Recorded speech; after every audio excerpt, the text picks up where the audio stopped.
it was for them. If it weren't for them, I would never have done that. And actually, my Christianity would not be what it is today. I think it's much stronger than ever. And I think it's because of the atheists. So thank you, atheists. There's some atheists in the audience right now.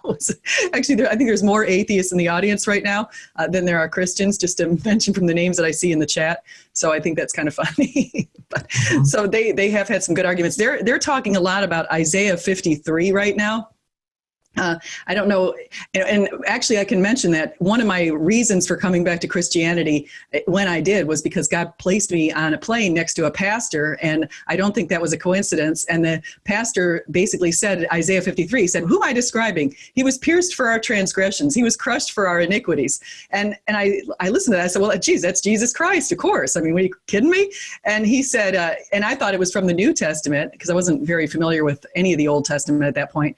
And he said, no, that was written about 700 years before Christ walked the earth. And so I think the prophecies, there's a lot of prophecies in the Old Testament that I think are very powerful in pointing to Jesus. But the atheist who's in this chat just said, well, wait a second. It says pierced or crushed. And he's, what would you say if someone were to say, because to me, I don't see that as a contradiction from what happened to Jesus. But what would you say about this idea of pierced or crushed? Well, I mean, crushing is a term for being you're totally beaten in a very violent way. So I didn't see that as really an objection. I mean, it's really fascinating as we look into Isaiah 53. I mean, a lot of people don't read it carefully, so they don't see some of the implications of the text. For example, there's 4 different arguments that I use to demonstrate that the servant in Isaiah 53 is God himself. The Messianic servant has to be God. For one thing, if you look at Isaiah 52:13, it says, behold, my servant shall act wisely, he should be high and lifted up and should be exalted. That where have we heard that term, that phraseology used before? Well, we can find it in Isaiah 6. Isaiah 6 is Isaiah's temple vision. And it says, in the year King Uzziah died, I saw the Lord sitting upon a throne, high and exalted, and the train of his robe filled the temple. We also find that language in Isaiah 33, verse 5 and verse 10, where it says, verse 5, the Lord is exalted, for he dwells on high. He will fill Zion with justice and righteousness. Verse 10, it says, now I will arise, says the Lord. Now I will lift myself up. Now I will be exalted. Also in Isaiah 57:15, it says, for thus says the one who is high and lifted up, who now is eternity, whose name is holy. So we see this high, lifted up, and exalted language used of Yahweh and then of the servant in Isaiah 52:13. Now, one might object and say, well, is it possible that someone besides Yahweh could have that said of him? Well, if we look over Isaiah chapter 2,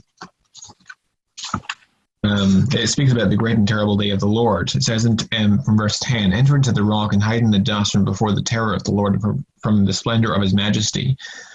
The haughty looks of man should be brought low, and the lofty pride of man should be humbled, and the Lord alone will be exalted in that day. For the Lord of hosts is a day against all that is proud and lofty, against all that is lifted up, and it should be brought low, against all the cedars of Lebanon, lofty and lifted up, against all the oaks of Bashan, against all the lofty mountains, against all the uplifted hills, against every high tower, against every fortified wall, against all the ships of Tarshish, against all the beautiful craft. And the haughtiness of man should be humbled, and the lofty pride of men should be brought low, and the Lord alone will be exalted in that day. And so when we read the Messianic text, when it speaks about the glorification of the servant or the Messiah, it's speaking about after the great and terrible day of the Lord, when the servant gets to be exalted. And yet in chapter 2, we read that in that day, after the great and terrible day of the Lord, only Yahweh will be high and lifted up and exalted. Well, if only Yahweh is to be high and lifted up and exalted, and yet we read in Isaiah 52:13 that the servant also is high and lifted up and exalted, who does that make the servant by implication? Of course, it makes him a divine figure. Furthermore, if you look at verse 11 and 12 of Isaiah 53, it says, out of the anguish of his soul he shall see and be satisfied. By his knowledge shall the righteous one, my servant, make many to be accounted righteous, and he shall bear their iniquities. Therefore I will divide him a portion with the many, and he shall divide the spoil with the strong. Because he poured out his soul to death, and was numbered with the transgressors. Yet he bore the sin of many, and made intercession for the transgressors. But wait a minute, Isaiah 59:16 says that God saw that there was no man and wondered that there was no one to intercede. Then his own arm brought him salvation, and his righteousness upheld him. So Yahweh looks around and sees there's no one worthy enough to intercede on behalf of mankind. So he has to do it himself by his very own arm. And yet we saw in Isaiah 53 that the servant clearly is eligible to intercede for mankind. So again, the implication is that the servant is a divine figure. Third point is that if you look back at Isaiah 49, it speaks about the same servant that we read of in Isaiah 53. It says, "Listen to me, O coastlands, and give attention, you peoples from afar. The Lord called me from the womb. From the body of my mother he named my name. He made my mouth like a sharp sword. In the shadow of his hand he hid me. He made me a polished arrow. In his quiver he hid me away. And he said, you are my servant, Israel, in whom I will be glorified. But I said, I have labored in vain. I have spent my strength for nothing in vanity. Yet surely my right is with the Lord, and my recompense with my God. And now the Lord says, he who formed me from the womb to be a servant, to bring it to him, that Israel might be gathered to him." So notice that you have an individual who's called Israel. He's actually given the title Israel. And we know it's not national Israel. It's actually an individual within Israel, because he redeems and regathers national Israel, we see in verse 5. And that, of course, provides part of the backdrop for why in the New Testament Jesus is presented and portrayed to us as the new Israel, the greater Israel. Sorry? Oh, and I was going to say, that's really fascinating stuff. I love how you have all those, you have so many verses memorized. That's amazing. You also have a bunch of New Testament verses memorized. Mm-hmm. So I think that's, I might even try to isolate that portion of the video at some point, just to do a video called Isaiah 53 and your take on it, because I think that that's brilliant, actually. I like how you went back and you looked at all of these different passages and you realized that that really points to who the suffering servant is, because a lot of Jewish people, the Jews for Judaism, they try to make the argument that that represents Israel either as the people or the nation, but I don't see that as following, because when you read the whole text, it doesn't make sense from what it says. What do you think about that argument? It's for the nation of Israel, or it's the people of Israel? It goes on in Isaiah 49 and says, "For I am honored in the eyes of the Lord, and my God has become my strength." He says, "It is too light a thing that you should be my servant, to raise up the tribes of Jacob, and to bring back the preserved of Israel. I will make you as a light for the nations, that my salvation may reach to the ends of the earth." And of course, that ties in with what we also see in Isaiah 52, where it says, "He shall sprinkle many nations," in verse 15.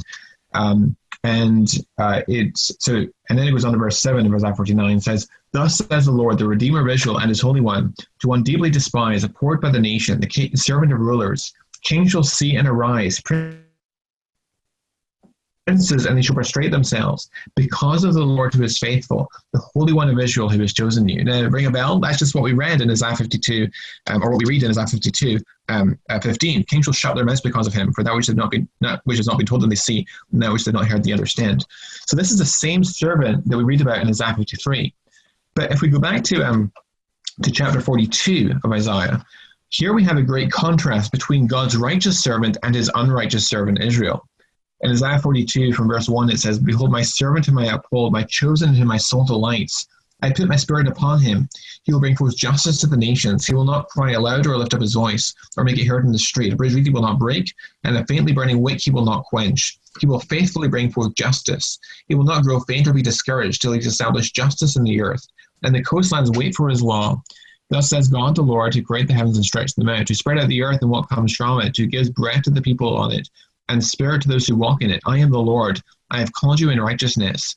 I will take you by the hand and keep you. I will give you a covenant for the peoples, a light for the nations, to open the eyes that are blind, to bring out the prisoners from the dungeon, from the prisoners who sit in darkness."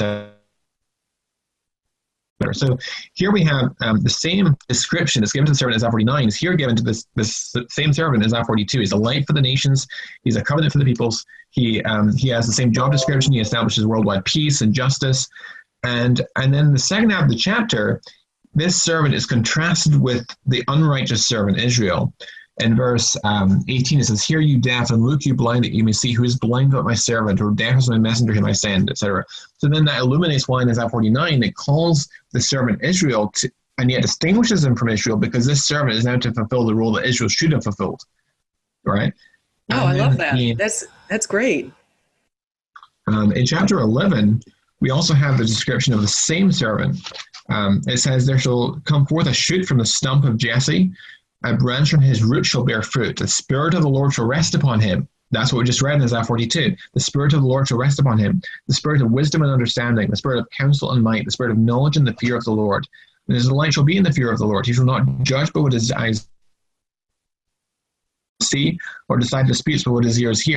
But with righteousness he shall judge the poor, and decide with equity for the meek of the earth. And he shall strike the earth with the rod of his mouth, and with the breath of his lips he shall kill the wicked. Righteousness shall be the belt of his waist, and faithfulness the belt of his loins. And then verse 10 says, in that day the root of Jesse, and the Hebrew word root there is sheresh, the same word used in Isaiah 53.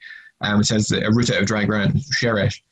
And that day the root of Jesse, he shall stand as a signal for the peoples. Of him shall the nations inquire, light for the Gentiles, and his resting place should be glorious. So here we have the same job description given to this messianic individual in Isaiah 11. The Spirit of the Lord is set to rest upon Isaiah in Isaiah 42. He establishes worldwide justice and peace and righteousness. And he also comes from the shoot of the stump of Jesse. He's also a shoot from the stump of Jesse. Because the Davidic dynasty at the time of Christ had faded away into obscurity. And so it's like, as it was in the days of Jesse, an unknown household. And from that stump of Jesse comes forth the shoot, the Messiah. And finally, in Isaiah 9, it says, it describes the same servant. It says, there will be no gloom for her who was in anguish. In the former time, he brought into contempt the land of Zebulun and the land of Naphtali. But in the latter time, he has made glorious the way of the sea, the land beyond the Jordan, Galilee of the Gentiles. And of course, that fits in with him being light for the Gentiles. And verse 2, the people who walked in darkness have seen a great light. Those who dwelt in a land of deep darkness, on them as light shone, which ties in with passages we read about him releasing the prisoners from the dungeons in Isaiah, later in Isaiah 42. And then verse 6 of Isaiah 9 says, for to us a child is born, to us a son is given, and the government shall be upon his shoulder. His name shall be Wonderful Counselor, Mighty God, Everlasting Father, Prince of Peace. Of the increase of his government and of peace will be no end, on the throne of David and over his kingdom, to establish it and to uphold it with justice and with righteousness from this time forth and forevermore. The zeal of the Lord of hosts will do this. So it's this is the same Messiah spoken of in Isaiah 11. He occupies the throne of David. So likewise in Isaiah 11, he's a descendant of Jesse. He has the same job description. So since we've shown that Isaiah 53 describes the same servant as spoken of in Isaiah 9, it follows by implication that these titles bestowed upon the child belong also to the servant from Isaiah 53, including Wonderful Counselor, Mighty God, terms that are only ever applied to Yahweh. Isaiah 10:21 refers to Yahweh as the Mighty God. And so we made another argument for the deity of the servant. And one very quick point. If you look over at Zechariah 9, it actually describes the same servant again. Zechariah 9 from verse 9 says, rejoice greatly, O daughter of Zion. Shout aloud, O daughter of Jerusalem. Behold, your king is coming to you. Righteous and having salvation is he, humble and mounted on a donkey, on a colt the foal of a donkey. I will cut off the chariot from Ephraim and the war horse from Jerusalem, and the battle bow should be cut off, and he shall speak peace to the nations. So same job description. His rule should be from sea to sea and from the river to the ends of the earth. So again, he exercised worldwide dominion just as the individual from Isaiah. As for you also, because of the blood of my covenant with you, that would be the blood of the covenant of Christ, I will set your prisoners free from the waterless pit. Again, same description. And yet, who is this messianic king who rides into Jerusalem triumphantly on the back of a donkey and delivers salvation to Jerusalem? The answer is in chapter 14 of Zechariah, which speaks about the coming day of the Lord when all the nations are gathered against Jerusalem, and Yahweh himself comes to deliver his people. His feet touch the Mount of Olives. So Yahweh has physical feet. And as a result of this, the mountain splits in two. And of course, this is recalled in Acts 1 when the disciples see Jesus ascend from the Mount of Olives, and the angels tell them, you'll see that Jesus come the same way you saw him go. In other words, as people touch the Mount of Olives, so there's the deity of Christ in end. But in verse 9 of Zechariah 14, this is the kicker. It says that, and Yahweh will be king over all the earth. On that day, Yahweh will be one and his name one. But we just read that the king who's going to reign over all the earth is the Messiah. But here we're being told that it's Yahweh. Well, which is it? Well, it's both, because the Messiah is Yahweh. And so we have this really powerful, I think, fourfold argument for the deity of the servant from Isaiah 53. It's really beautiful. Wow. Yeah, that's amazing. I love that. And I appreciate that. I want to say a couple things from the audience. Converse Contender, thank you for your donation. And he also said he likes the content, and he wanted to thank you, Jonathan, for being on this channel. And also I wanted to